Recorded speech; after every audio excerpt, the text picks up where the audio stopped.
Ngayong August 5, 2016, nagsimula yung National Empowerment Conference ng National Association of Filipino-American Associations, NAFA.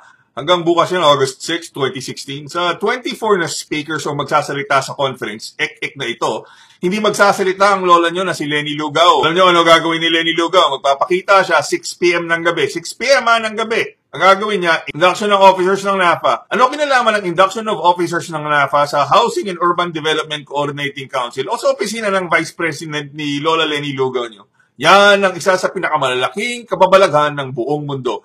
Anak ng tinapang tinolang tortang talong ng togi galing Pilipinas, nagpunta ka sa Amerika, tapos induction ng officers ang gagawin ni Idiot Robredo na hindi papakinabangan ng kahit sinong Pilipino.